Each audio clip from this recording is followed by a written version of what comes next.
नमस्कार, मी प्रथमेश मोरे पुढारी न्यूजमध्ये आपलं स्वागत करतो। बुलेटिनच्या सुरुवातीलाच बातमी आहे किरीट सोमय्यांच्या आरोपांची आणि गौप्यस्फोटांची। 2019 मध्ये लोकसभा निवडणुकीत तिकीट वाटपाच्या वेळी ठाकरेंमुळे सोमय्यांचा अपमान झाल्याचा आरोप त्यांनी केलेला आहे आणि त्यांना पक्षाच्या सांगण्यावरून पत्रकार परिषदेतून निघून जावं लागलं होतं। त्यावेळची खंत आजही सोमय्यांनी बोलून दाखवली आहे। 2019 मध्ये ठाकरेंमुळे भाजपने सोमय्यांचं तिकीट कापलं आणि मुद्दाम सोमय्यांचा अपमान करण्यात आल्याचंही त्यांनी म्हटलंय। मात्र त्याच वेळी आपण केलेली तडजोड ही पक्षाची निष्ठा जपण्यासाठी होती असं देखील सोमय्या यांनी स्पष्ट केलंय। सोमय्या काय म्हणालेत पाहूयात। 2019 मध्ये अमित शाह भाजपा शिवसेना युती फायनल करण्यासाठी आले। एअरपोर्ट वरून उतरले, मातोश्री मध्ये गेले। देवेंद्र फडणवीस होते, बैठका झाल्या, तासाभरात त्यांचं इन अ वे फायनल झालं।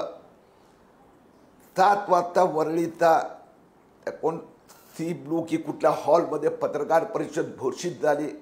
देवेंद्र फडणवीस यांच्या कार्यालयातून मला फोन आला, किरीटजी आपल्याला त्यात यायचं आहे।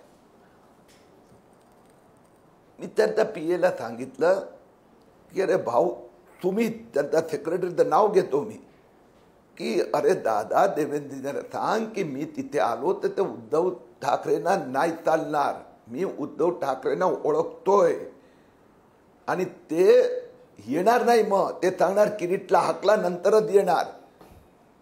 परत थोड्या वेळाने सुमितचा फोन आला, म्हणे नाही साहेबांनी सांगितलं किरीटजींनी यायचं आहे, त्यांनी बसायचं आहे प्रेस कॉन्फरन्समध्ये। मी गेलो पक्षाचा आदेश ऐकून। 15 मिनिटं झाली, टीव्ही वाल्यांनी सगळं लाईव्ह सुरू केलं। अर्धा तास झाला, उद्धवजी मातोश्रीमधून बाहेर पडत नव्हते आणि मग देवेंद्र फडणवीस आणि जो काही संवाद झाला त्यांचाही, त्यांनी इथे फोन करून बरडीला सांगितलं, चंद्रकांत दादा पाटील, सुधीर मुनगंटीवार आणि अतुल भातखळकर हे साक्षी आहेत। मला येऊन सांगितलं किरीटजी उद्धवजी येत नाही, तुम्ही इथून बाहेर गेल्याशिवाय येणार नाही। एवढं मोठं मी सांगितलं होतं की माझा अपमान प्लीज देवासाठी करू नका, पक्ष सांगणार मी घरी बसणार, नाही निवडणूक लढणार, परंतु मला सांगितलं बाहेर जा आणि मी गपचूप गेलो। पूर्ण जग आणि मीडिया लाईव्ह बघत होतं। सांगू शकलो असतो की पक्षाने देवेंद्र फडणवीस सांगितलं तुम्ही बाहेर गेल्याशिवाय उद्धव ठाकरे येणार नाही, म्हणून मी बाहेर चाललो। मी नाही सांगितलं। मी याला तडजोड नाही म्हणत, याला पक्षासाठी समर्पण म्हणतात, याला सॅक्रिफाईस करतात। आणि ते जे आहे ना ते संस्कार आमच्या संघातून आलेले आहेत, RSS मधून आले आहेत।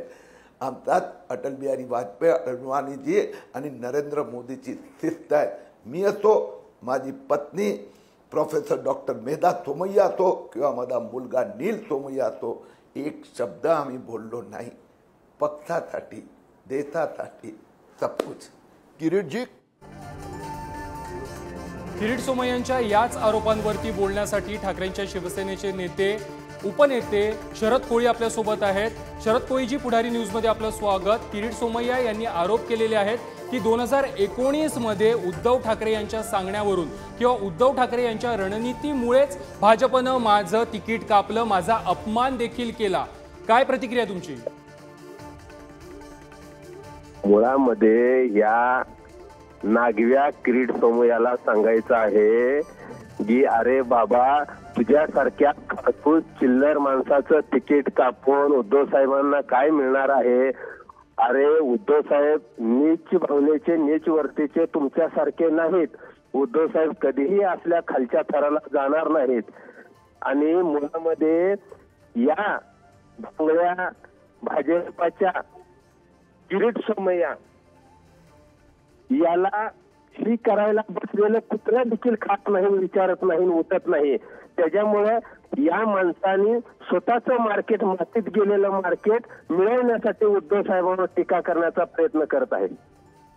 शरद कोळीजी, ती आणखी एक महत्त्वाचा मुद्दा मांडतायत की ज्या वेळेला 2019च्या जागा वाटपासंदर्भातली पत्रकार परिषद होणार होती, त्यावेळेला जर किरीट सोमय्या तिथे असतील तर मी येणार नाही असं उद्धव ठाकरेंनी सांगितलं आणि त्यानंतर भाजप नेत्यांनी मला तिथून जायला लावलं। उद्धव ठाकरेंमुळेच भाजपनं माझा अपमान केला असं ते थेट म्हणतायत।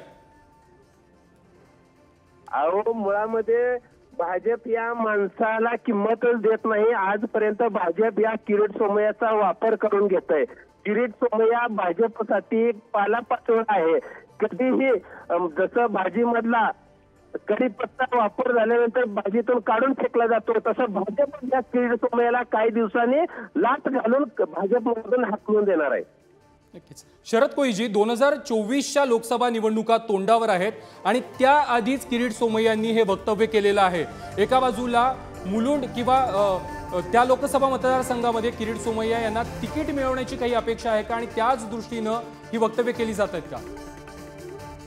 मुळामध्ये भाजपनं जर किरीट सोमय्याला तिकीट दिलं तर किरीट सोमय्याचं तर डिपॉझिट जप्त होईलच, परंतु भाजपचं काय वरिष्ठ नेते जर मतं मागायला गेले त्या मतदारसंघात तर चपलीनं लोक त्यांना मारतील अशी त्यांची प्रतिमा झालेली आहे। कारण हे किरीट सोमय्या भोंगळा आणि नागवा संपूर्ण जगाने बघितलेला आहे। यानं या किरीट सोमय्या भाजपच्या किरीट सोमय्यानं दर्शन अख्ख्या जगाला दावलेलं आहे।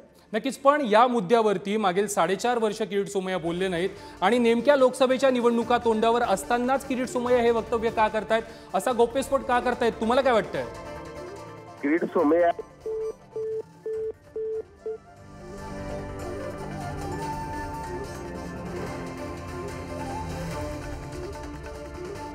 किरीट सोमय्या यांनी अत्यंत महत्त्वाचं असं वक्तव्य केलेलं आहे। 2019 मध्ये लोकसभा निवडणुकीमध्ये तिकीट वाटपाच्या वेळी ठाकरेंमुळे सोमय्यांचा अपमान झाल्याचा आरोप त्यांनी केलेला आहे।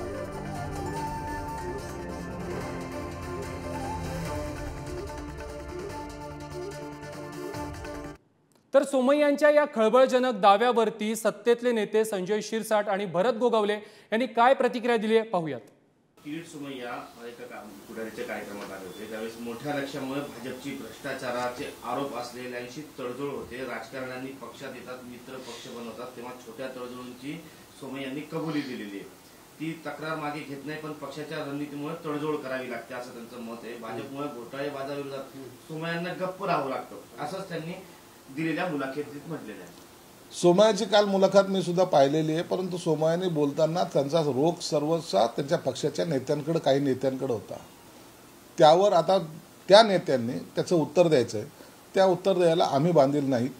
आम्ही जे काही केलंय, आम्ही जो काही उठाव केला त्यामुळं भाजप सत्तेत आली हे त्यांना नाकारून चालणार नाही। आम्ही होतो म्हणून भाजप शिवसेनेची युती झाली आणि सत्ता स्थापन झाली, हे कोणीही नाकारू शकत नाही। दुसरं असं देखील ते म्हटले की महायुती सरकारमध्ये घोटाळ्यांचा प्रयत्न होत असल्याचं धक्कादायक आरोप त्यांनी केलाय। होत असेल त्याच्याबद्दलचं त्यांनी स्पष्टपणे बोलावं आणि जो कोणी करत असेल त्यावर सरकारने कारवाई निश्चित करावी।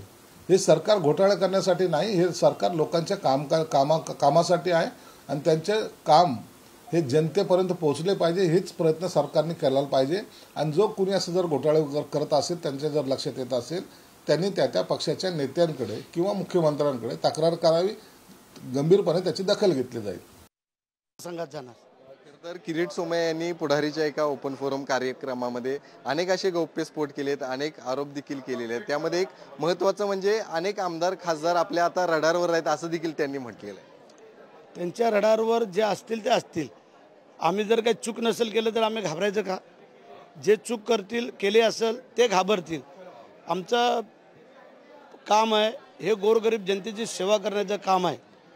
आम्ही मनापासून काम करतो आणि मला वाटतंय की तुम्ही जर प्रामाणिकपणे जर काम करत असाल आणि आई महालक्ष्मीचा जर तुम्हाला आशीर्वाद असेल तर मला वाटतं काळजी करायचं कारण नाही।